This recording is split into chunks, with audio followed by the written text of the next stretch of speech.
I think I'm live on Facebook, on Instagram at least. Hi, Instagram. How are you? And I think almost live on Facebook. Just waiting for Facebook. Okay, here we go. We're live. Hi, everyone. Happy Sunday to you all. It is Ayana, your transformation health coach. Once again, here helping you out with tips for, for people who want to lose weight or get healthy, learning how to transform your relationship to food, to exercise, but most importantly, with yourself. And today I'm really excited because I want to talk to you guys about overcoming some struggles I had with mental health. I think that every person, we all go through different things in life that can make it difficult, where we can have challenges with mental health and different things that are going on in our lives. And so I really wanted to record this video to talk a little bit more about that. I've shared some things that have happened in my life, but, I wanted to kind of come back and give a new kind of vision of that. I'm putting lotion on as I'm talking to you. Forgive my dry skin here. Um, but I wanted to come back and talk because this month, December, for Thrive and Be Whole for my business is all focused on self care and self love. And so, every month for a new theme, I like to come and talk, also be real about my own struggles and challenges that I've had with these things because, sometimes we can start to feel like when we look at somebody on Facebook or on Instagram and we look at each other's lives, we don't always know what it is that people are dealing with and what it is that people are overcoming. And so what I wanted to share was, how it is that I worked to overcome the mental health challenges that I had in the past. And I will, talk a little bit more about what those were and some of the tools that helped me because self-care was instrumental. Self-care and self-love were and are a huge part of my mental health plan for myself. And so that's why I want to share my story with you guys so that, for all of us, whether it's a season we're in, whether it's because we are in this pandemic right now, no matter what is going on in our lives, we all deal with trauma, we all deal with challenges, we all deal with struggles and issues. And so just being able to listen to each other's stories about this can help to normalize it, but then also we can share tips about what it is that we did and hopefully they'll be helpful. Hi, thanks for watching on Instagram. Hello, welcome. And so again, as usual, I'll be looking at Instagram camera from time to time. I think over there, and also the Facebook camera. Hi, Facebook, and YouTube camera right there. So if you see my eyes going back and forth, I apologize. But so, you know, before I jump into some of my own challenges and struggles, there's another reason why I wanted to share this is because today in the Bay Area, you guys all know I'm in Oakland, California, and in the Bay Area, starting today at 6 p.m., we go back on lockdown because of the pandemic. And it just really made me think, in this month about self care and self love, this is a time when we need to hear this message more than ever. If you're like me, it's a demoralizing thing to feel like we're going back into more lockdown. I don't know how many other places are doing that, but if you are going back into lockdown or if you're the place you lived in is, just comment or like or just let me know so that way I know that there are other people out there who are also going through that and dealing with that. And so many of us are, had a hard enough time getting through the first round of it. And so I just want to share with you, some of the ways, some of the most uh, difficult periods of my life as an adult and how self-care really saved me. Because if it wasn't for my regimen of self-care, I don't know where I'd be right now. I'd probably be way worse off than I am right now. And so, whenever I think about kind of where to start with all of this, I think about 2010 because 2010 was a year that I was excited about initially because, just like 2020, 2020 is a cool sounding year. It feels very futuristic. It's, those two numbers, 2020 back to back. 2010 had a similar ring for me initially when it first started. It was all about like living in a new decade and, 21st century had just kind of, the first decade had come to like a close. And, I really I went into that year with a lot of hope and optimism. But, what ended up happening that year was where I was dealing with a number of different things at one time. The first thing was I was taking care of my mom. And, people who know me well and know me personally know that my mom was sick with Huntington's disease, which is a slow moving, kind of a cross between Alzheimer's and Parkinson's. where, the person, a lot of people who have Huntington's disease have a lot of, uh, cognitive issues and struggles with their judgment that can be very, very hard to take care of because they might curse you out, they might be violent, they might run away from you. In addition to the fact that they're also not safe because if they have physical limitations. So it was a very challenging time in my life because of that. And also, too, there's a 50-50 chance, like Huntington's disease is genetic and hereditary. So, if your parent has it, you have a 50-50 chance of having the gene yourself. And guess what? As of now, there's no cure for it. Luckily, the research and the treatments have come a long way. They're starting to be very, optimistic and wonderful. But, back then when we found out my mom's diagnosis and I was taking care of her, I'm her only child, so it was me alone. It was really challenging. It was extremely difficult and hard, and it was a difficult year. And I had a lot of resentment towards my mom. I felt really she and I had not been getting along much before all of this. And then all of a sudden, I felt like I was burdened with having to take care of her. And I wonder how many of us can relate to that, where we're these unwilling participants, like we're just kind of dropped into a situation that we didn't ask to be dropped into. I'm going to kind of adjusting the camera a little bit here for Facebook. Okay, there we go. And so, what happened is that I was both depressed and angry, and really feeling helpless and hopeless. And also, too, I had left New York. I was in New York, for college, and I had come back to New York because I was going to take a teaching job out there, and I was really excited to pursue life out there. But my mom's, condition had turned, and she really needed a lot of help. At first, I was kind of like, I was a little bit in denial, and I'd convinced myself that maybe she would be okay. And to her credit, she wanted me to kind of, I think she was nervous and needed my help, but it was a little too proud to say that. And also really wanted me to go do what I wanted to do. And so I went out there, and a few months later, I had to come back because she needed me.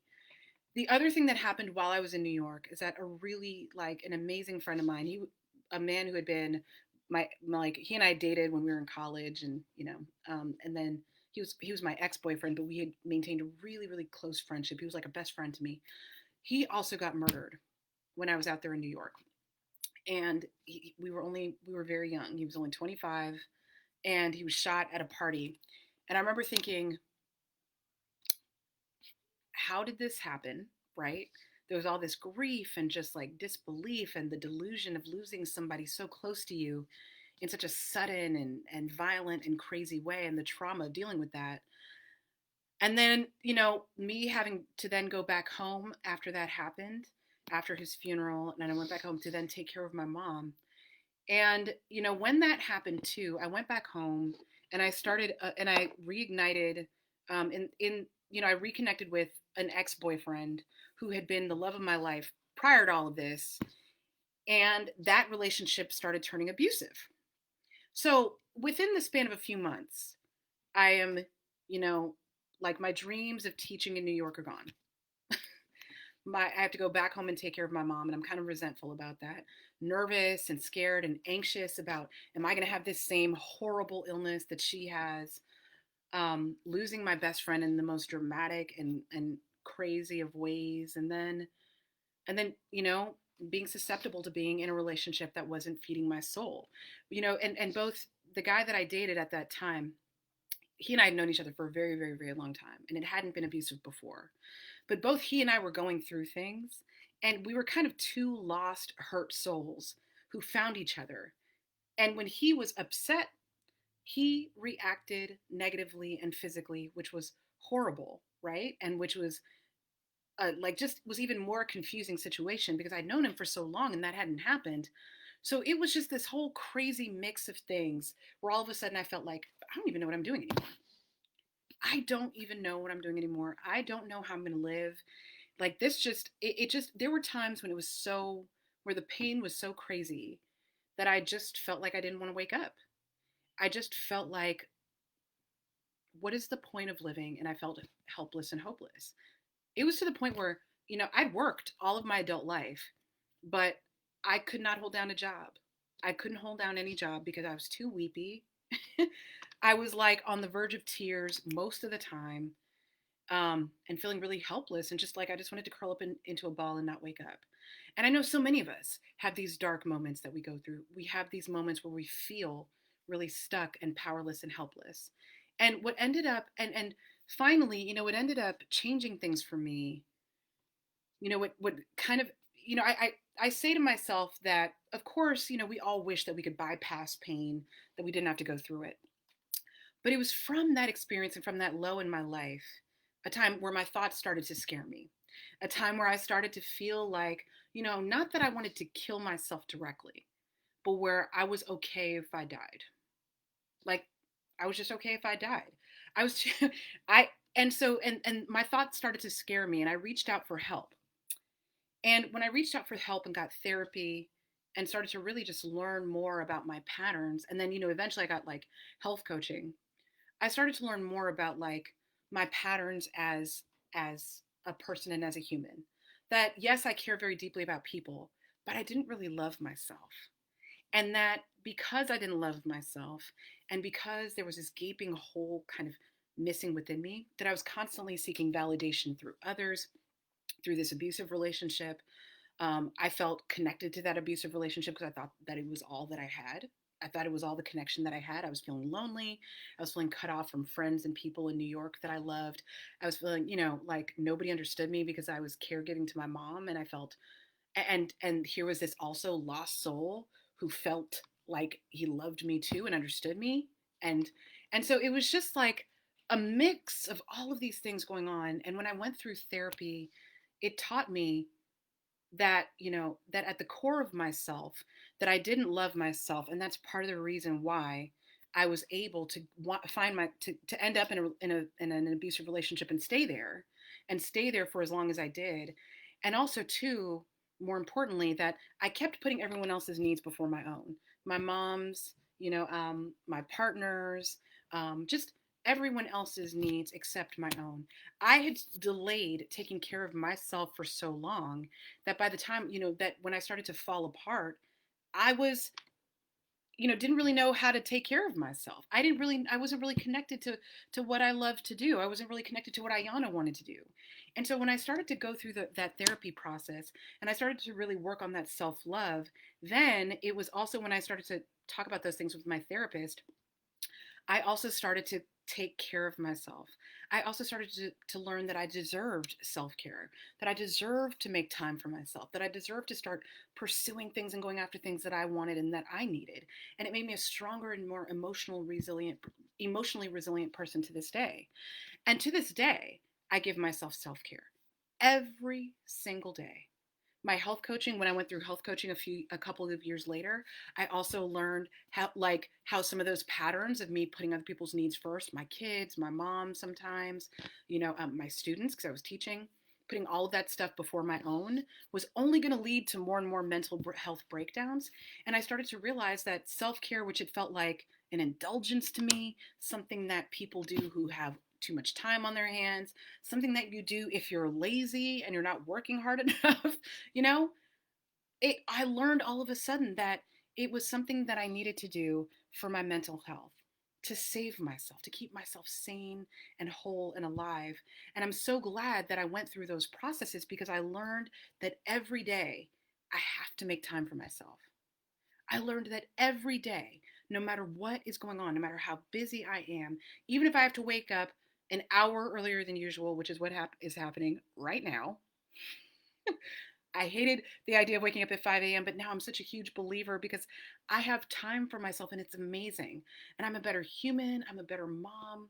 I'm a better teacher. I'm a better coach. I'm a better just spouse, partner, everything you can possibly think of because I forced myself to make self care.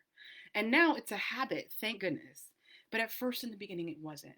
And it felt like, again, it felt like something that I was just, you know, being lazy or overly indulgent, but it's an amazing, amazing gift I've been able to give myself. And every day that I take that time for myself, it allows me to give back to all those people that I love because I can show up whole and emotionally resilient. I can survive through a lockdown. And I was shocked at how well I survived through at the beginning of this because a few years ago, I might have been on the floor. And so I say all of this to say, when I'm due, and I have a self-care event, by the way, for those of us who are really, who are struggling with this, who really keep feeling like we don't have enough time. I used to say that too. Who feel like we don't have enough money. We don't have enough this, that, and the other for self-care. That self-care should just come after everything on the to-do list is done. No. Self-care is mandatory and we need to make it happen because I know this in my own life. I know how it's saved my life and I know how it can save yours. So if you don't have a regular self-care, program going and you need help with that, join me. I have a free virtual event coming up next Saturday, okay, on the 12th, 12/12, and it's going to be amazing. It's an opportunity for us to dig deep and really figure out what is really blocking you, just like I had to really dig deep and figure out what was blocking me. And that awareness helped me make transformation in my life. And then we're going to do some activities together, journaling and other amazing activities together to walk you through how you can start to forgive yourself, how you can start to show yourself self compassion. And even more amazingly, is that when you invite people to the Facebook group, so the link for that, I'll tell you where the link is in just a moment. But when you invite people to the Facebook group where we'll be telling you way more about this event and tell you the Zoom information and all of that, then you get and you invite them to the Facebook group and type their name and a comment in the Facebook group, then you get entered into a $50 free giveaway. Okay, it's going to be amazing and awesome. And so I hope that you'll give this gift to yourself. I hope that you will not make an excuse like I used to make excuses and tell yourself that you just don't have enough time, that it's just not a priority right now, that it's just not necessary and everything else is. Because I promise you, the quality of your life and the quality of your give back and your productivity and everything else will go way up when you start taking care of yourself. And remember, you deserve it. Okay, I had to learn that I deserved it, and we all deserve it too. And if you want to find that link on Instagram, it's in my bio, so you can just click on that and just request to join the Facebook group. If you're in Facebook, you'll see that it's in the comment or it's in the description for this video. I hope you'll click on that. Or you can find it in the cover photo of my page or on the cover photo of my Thrive and Be Whole page. There's a lot of different places you can find it. And if you are stuck and can't find it, you can message me. That's all. That's simple. Okay. But I love you all. You all deserve it. Thank you for the love on Instagram. And we all deserve self care. What can you do for yourself today? Well, one small thing you can do is to request to be in the Facebook group and be a part of this event. We'll go deep and it's going to be a lot of fun. All right, everyone. I hope you have a wonderful, wonderful day. Bye, Instagram. Love you guys. And bye, Facebook. Love you all as well, too.